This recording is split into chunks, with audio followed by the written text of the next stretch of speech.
Then I'm going to go to John, Mike, Adam, and Amy. Then I'm going to hit news and then back to calls. But I've got to try to now move quick through these callers. Frogo, thanks for trying again, from Albion, from Her Britannic Majesty's abode. Welcome, sir.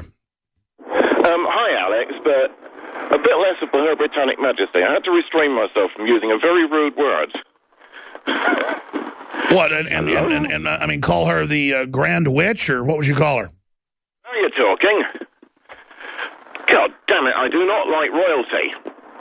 And this is not what I intended to talk about. I don't either, but I really like your voice. You've got a cool voice. You should do voiceovers. All right, you want me to do voiceovers? I will. Just say, this is QM74 entering the main quadrant, preparing to drop our payload over C73 Vector.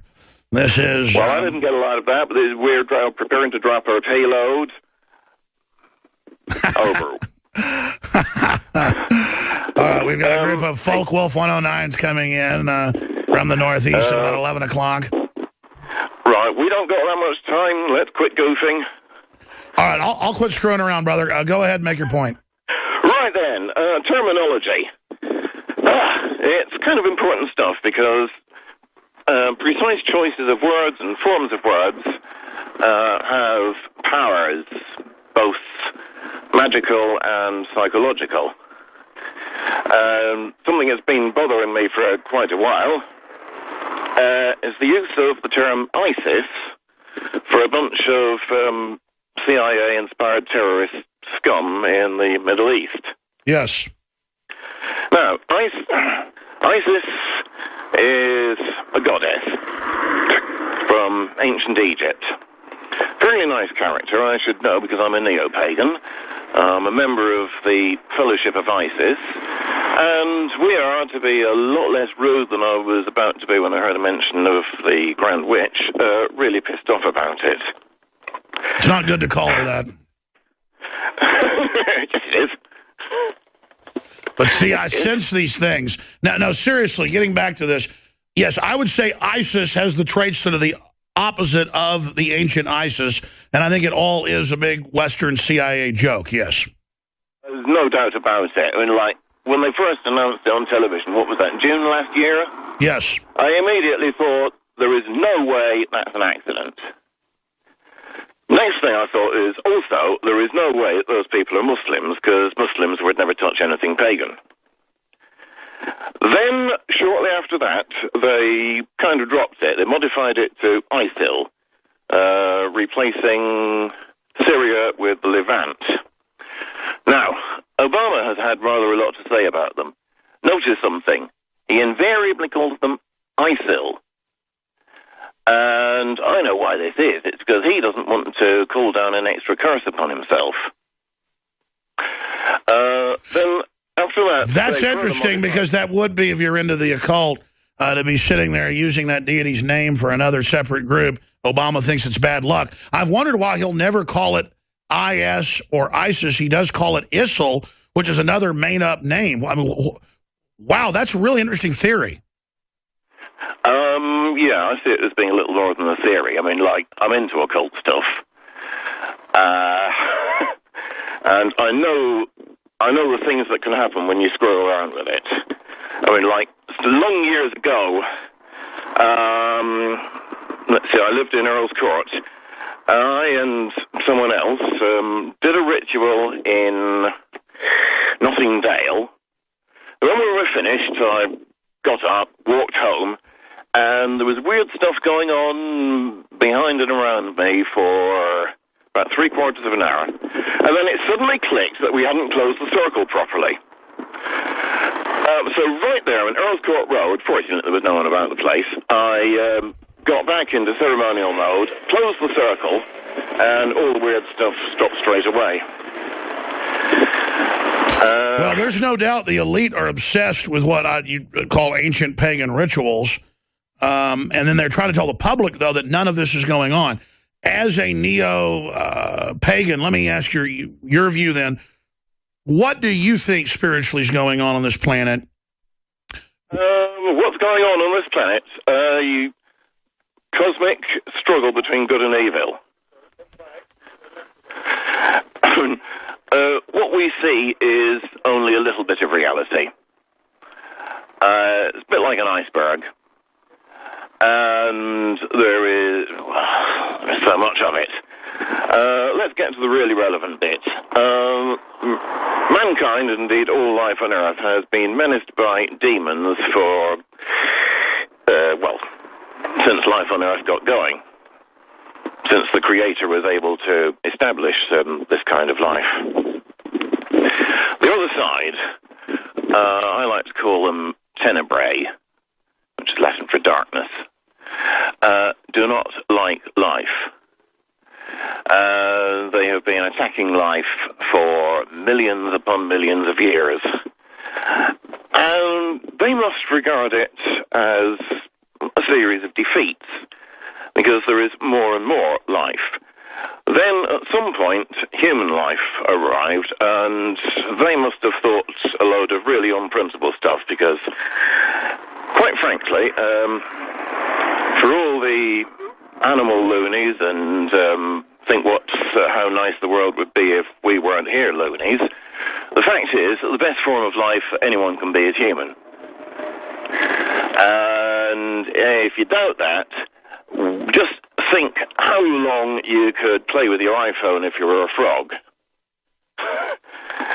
Well, this is what it comes down to, is that, if you look at the cosmology of Christianity or any other ancient culture, come with the basic same tenets that there are interdimensional forces, good and evil. There's the master creating system that gives you all the good things, the life, the regeneration, kinsmanship, all of it.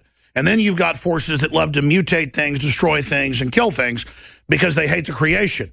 And if these demons, as you're calling them, hated what God had created before, then imagine how much they really hate man, which is made in a image of the Creator and able to envision and create.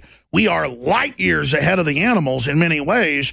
And so that's what makes the demons so upset, and why they want to demonize life and demonize the highest order of life while pulling down that highest order of life to then create the self-fulfilling prophecy that we're trash, because the demons cannot destroy the life giver. They can only try to destroy the creation that God made. And that is what you come down to. And then separate that from the occult, which just means hidden for folks that don't know, and Christianity and all of it.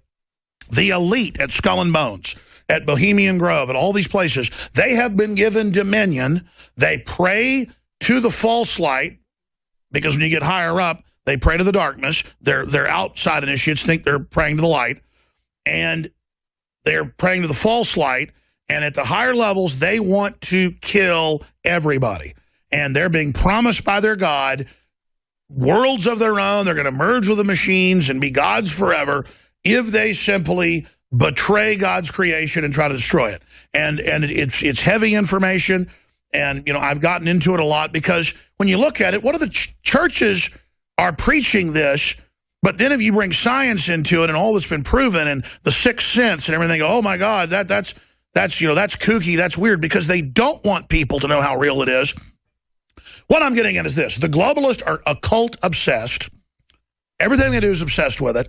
Obama, all of them. And then, though, their practitioners get out and tell people there's nothing spiritual, you see everything, you're not conscious, you don't have free will, you're ugly, you're nothing, just watch what we say, our little limited reality, watch television, watch our spectrum of false reality, their hack of the system, so that they can then go on, in their words, and be the wizards who can operate and live and control the world. They're threatened by any other sentient humans being in there, being able to control reality with what we build and what we do. So they just want us gone so they can play God. Do you agree with that statement? Yeah, well, a little bit of modification. Till about a month ago, I thought the demons, the globalists, want to kill everyone. And then the horrible truth sank in. No, actually, they want to torment us. They want to kill all humans, because humans are able to resist them. They would rather that we come back as inferior forms of life, so identifying as a gorilla is a little bit previous. And then, well, predation can take off like it was still in, I don't know, the Jurassic. Well, it is true. They want to kill us slowly, mutate us, torture us like a psychopath. And interesting points. I appreciate your call. Call back in again. Thank you, Frogo. Thanks for working so hard to get on the show. They do enjoy taking beautiful, perfect creations of God and making them ugly and failed and have them spew pus out. I mean, they really like that. And they like to torment. And people that don't even believe in God, people that don't even are total atheists, they take DMT, which I don't take hard drugs. I haven't taken, don't take illegal drugs. But they take it and they go, oh my God, I believe in God now. You know, I was on a spaceship for 100 years with demons torturing people. And then you go give it to somebody from India, somebody from Mexico, somebody from Germany, somebody who's an atheist, and they either, it seems the smarter you are, the more hellish it is, people I've talked to. I mean, if you're really smart and tuned in, you see it and it's like, oh my God, and it's just unbelievable hell that's going on because you're tuned into their level. And if you're kind of stupid and trendy, it's like all wonderful and happy and they want to be your friend. Again, I don't know. Let's say it's not real. In a Carl Jung way, it's a shared human archetype. What is that programming that you take DMT that you release a little bit of during deep sleep, during vivid dreams, and a ton of when you die? That's why your life does flash before you. I've talked to a lot of folks, family, but then people die, and the last day while they're dying, it's incredible. Everything's replaying back. They're recounting things. Their memory's perfect. Their eyes just fire up. That's because DMT is starting to be slowly released, and then when they die, a bunch of it's released, and their whole life flashes before you. Well, you take that stuff, and I've talked to people that have taken it. In fact, somebody very close that I wish would go on air and talk about it, and it was like an eternity on a prison space station with demons doing brain surgeries, torturing people, and let me tell you, the person said it was real. And I talk to other people, and they go, yeah, that's what you see. I mean, folks, and that's what all the ancient cultures talked about, what they put on cave walls, what the Aztecs kind of bought into it and started doing. I mean, it is just whacked out, folks, whacked out. Call it evil energy, whatever you want. It's imposing itself on the planet. It wants to chop babies up. Why are we letting it? See, I said I'd take calls, and I took that one call that was very interesting, and now there's other calls. And John and Wyoming.